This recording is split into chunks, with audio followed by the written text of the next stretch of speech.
Hello everybody and welcome back to Olive Boy Pens. I've got another super fun vintage versus modern video for you today. Today we're going to look at the Pilot Justus line. It's a really uncommon and interesting line of pens with adjustable nibs, which are very cool. The first one being from the 1980s and the modern one being from 2013. The first adjustable nib put on the market was by Wall Eversharp in the 1930s. They were made in a variety of different sizes and points and kind of have a legendary status today because the ability to change from a hard to a fully flexible nib is pretty impressive. It has some downsides. Those little slider tabs that I've shown you just now have been known to, crack down the middle, or the little attachment point falls off or whatever. So, getting one in a good condition is not only rare, but expensive. The Pilot Justus uses a different type of adjustment method that is, frankly, less effective. And I'll get to that in a little bit, but much more stable, much easier to use as well. You don't have to touch the nib at all. It's just a little mechanism on the pen. And you know me, I love a fiddly little mechanism, so I love this pen just on the mechanical aspects. But I'm excited to show you how a pen can evolve across 32 years. So, as always, I'm going to give you a rundown of both pens and how they stack up against each other. So, let's go for it. Alright, so as we often do, let's start out with our vintage pen of the day, the 1981 Pilot Justus. So this is a pretty, I would say, average-sized pen. It's 141 millimeters long, 125 millimeters long uncapped, so it sits nice in the hand. I wouldn't say you need to post it, but you absolutely can, and it sits quite deeply and comfortably on there. It's not going to go anywhere. As you just noticed, it is a snap cap pen. The mechanism feels very similar. If you've tried a Pilot Prera before, you would recognize this kind of like slow transition into the closing. So it doesn't really snap, but it is secure. I do like that cap closure. The body is this fluted black plastic with the round ends and the gold trim rings on the cap. And, of course, the star of the show here, I would say, being that adjustable nib. I'll show you this again on the modern Justus, but you have this little ring here. And you'll see... Where is it? There it is. You've got HS for hard and soft. So, when I turn the knob to the left, it is going to get harder because this plate comes out and stops the nib from being able to flex. It stops the tines from swinging at all. And when I go, of course, the other way, I had a max flexibility before, it's back there. This is a cartridge converter pen. Unscrew here. It takes the smaller Pilot converters, so it does not take a Con 70, but it does take the Con 40. Boo. Takes a Con 50, rest in peace. Takes a Con 20, rest in peace. Takes a cartridge. I mean, come on, it rattles. Anyway, that being aside, that is no fault of the pen. In terms of construction, I would say the pen feels a little bit light. It only weighs 18 grams, so it's not very substantial. And the trims do feel a little bit, I don't know, basic. Another thing you'll note too is like the quality of the engraving. It looks like heat stamping, like on the little Pilot logo there, on the little adjuster there. Another thing I noticed, I don't happen to have one on hand at the moment, but the feed and nib shape look almost identical to a Pilot Metropolitan. of course, it is, a flexible vintage gold nib, but that might be worth looking into if anybody would ever want, a vintage flex Metropolitan. So that was a quick little overview on the vintage Justus. Let's take a look at the modern one. So, the modern Justus, also known as the Justus 95. This pen was released in 2013, retailed for about $300. And the 95 refers to 95 years after Pilot's founding. So that's how all Pilot pens more or less are named. The custom 92, that's 92 years, 74, etc. You get it. So this was, 2013. It took me a second to do the math too, but whatever. A key difference here is that this is a much larger flat top pen. So it is, a good almost 10 grams heavier at 27 grams.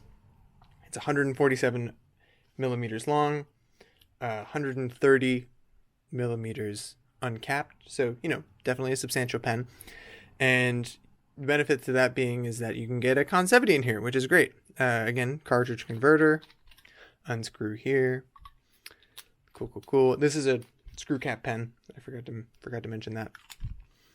One thing I'll note too is, plastic manufacturing has gotten a lot better in the 30 years between these pens, and you can tell. This is a really, really solid feeling pen. Very fine chasing in the barrels, not unlike, a vintage hard rubber pen. I think it looks really classic. And I love the little laser engraving on the clip. Trims look gorgeous. Of course, it's a newer pen, but I do have to note that. And of course, again, that adjustable nib. The nib is a little bit bigger than on the vintage one.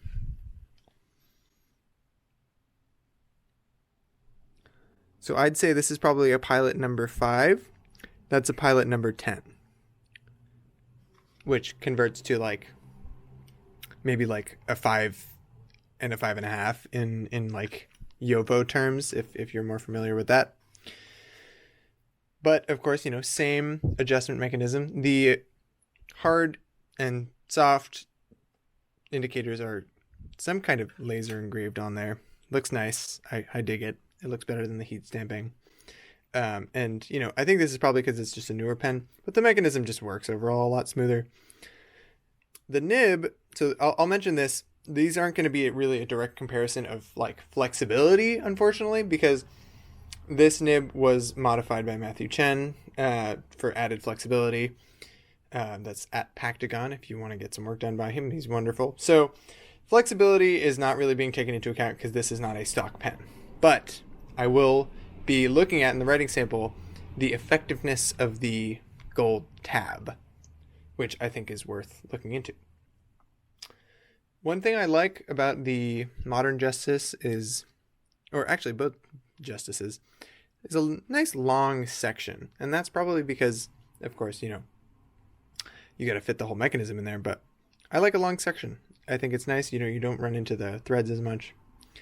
It makes for a very comfortable writing experience, especially for a long amount of time. And I don't find that the adjustment ring really gets in the way at all.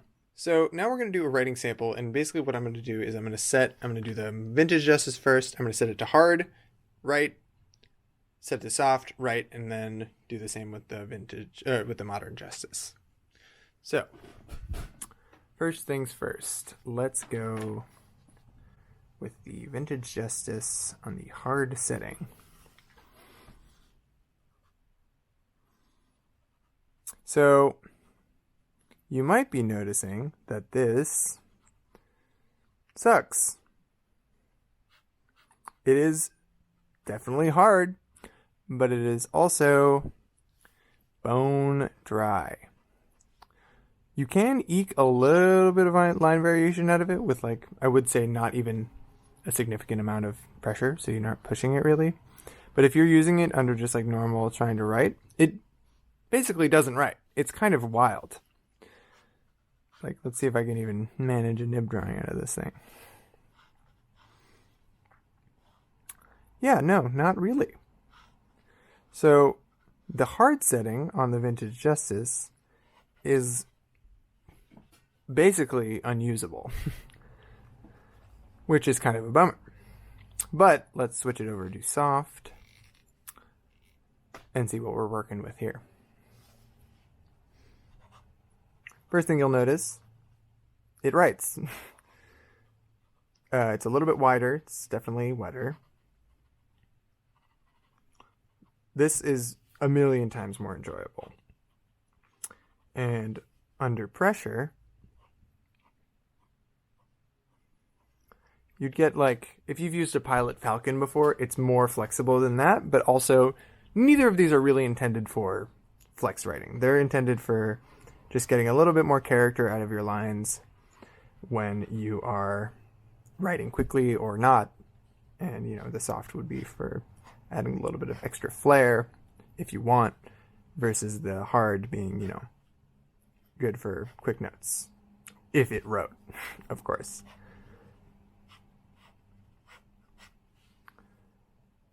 I think these were only made in one size, though it does say F on it. I know the modern one comes in fine, medium, and medium, but this one I have only ever seen in fine. I'm sure they're out there. So yeah, overall, I'd say for these, it's definitely a big difference. Of course, you can tell between these two. This one barely writes, and this one is writing great. Now let's take a look at the modern Justus. So again, we're not looking at relative flexibility. We are looking at the difference between the hard and the soft setting. So we're going to swivel this bad boy over to hard. And let's go modern Justus, fine, hard. So right out of the gate, I would say it's a little finer than I expect. It's finer than the number 15 nib I have on the Pilot Custom A23, but it is very stiff. It is fine and rather dry, but not unpleasantly so. I could definitely see myself using this on cheaper paper, which is nice to know.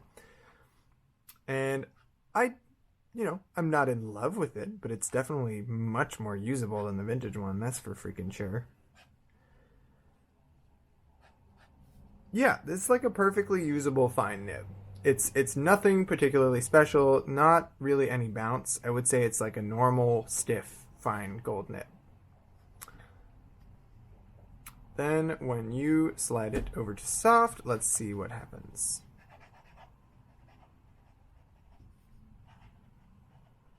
Modern Justus, fine, soft.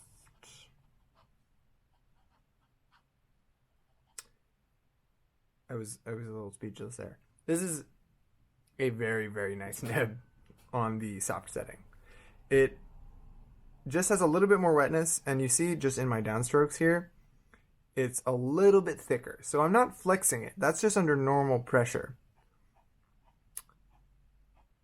So you can get a little bit of line variation out of there.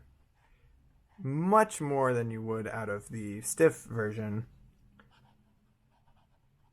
And the basic writing experience is much improved. Or I guess I won't say improved. I think that's kind of a subjective thing. It is much wetter and smoother. If you are looking to write on like cheap copy paper, the hard setting, perfectly usable and will probably suit you better.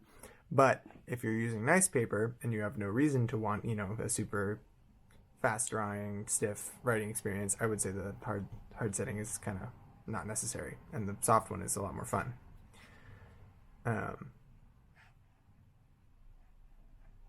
So yeah, it's interesting because the Justus modern, there isn't a huge difference between the hard and the soft, but it is noticeable.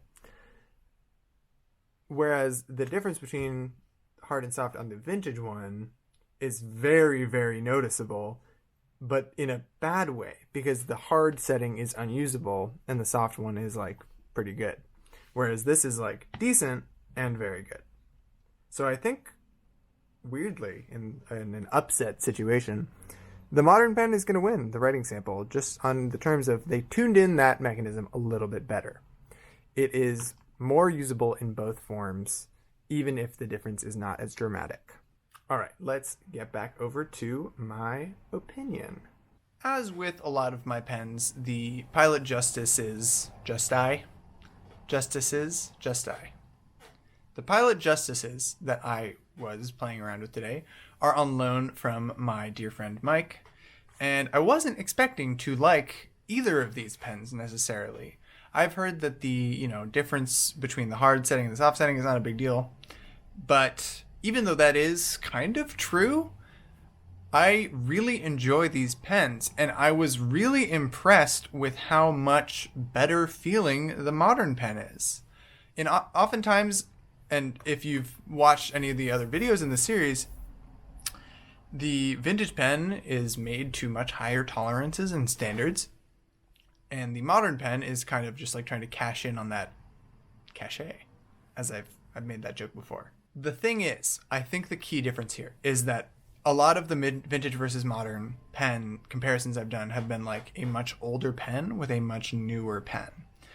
The 1981-ish release date is what I consider out of the golden age of fountain pens. That was when the ballpoint pen was really edging out fountain pen manufacturers out of the market. Some of them survived, some of them didn't, and clearly Pilot did survive and is thriving.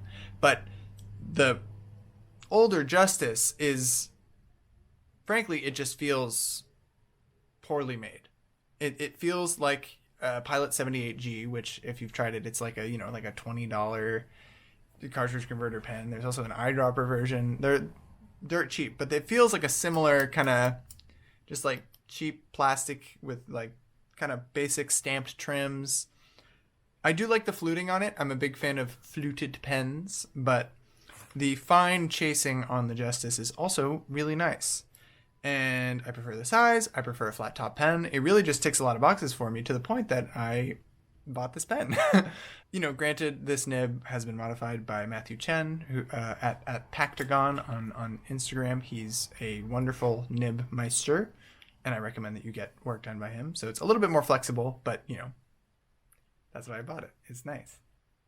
Even though the vintage Justus is flexier, the fact that the hard setting is basically unusable kind of ruins it for me, in addition to the build quality, right?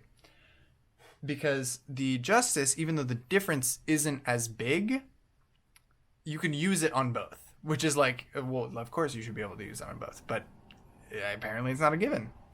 So keep that in mind if you're looking at these. I've heard that's a pretty consistent problem with vintage Justuses. I actually just saw someone's Reddit post that they had a vintage Justus and they couldn't get it to write on the hard setting, which is bonkers. I'm sure you could fix that. Anyway, I hope you enjoyed this look at two relatively uncommon pens, two very mechanically interesting pens, and one of my new pens. I got hit hard this batch of pens because I ended up buying 2 out of the 6 that I'm going to be looking at. The other one being this lovely 1974 cross-hatched Pilot Elite with an 18 karat gold, white gold nib. And that is up soon, as well as a video on some vintage Pelicans. We're going to be doing more vintage versus modern content as long as I have vintage and modern pens to look at. So I hope you are enjoying this series. If not, let me know what other kind of contents you'd like to see.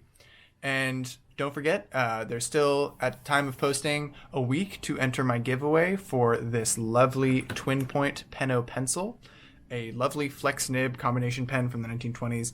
I'm feeling stupider and stupider for giving this away, but I've committed to it, so take advantage of my silliness and come get it over on my Instagram at OliveBoyPens. Don't forget to subscribe. I've got new stuff coming out every week, and I love to do it. And I love to talk to you guys, and I will talk to you guys next time. Peace.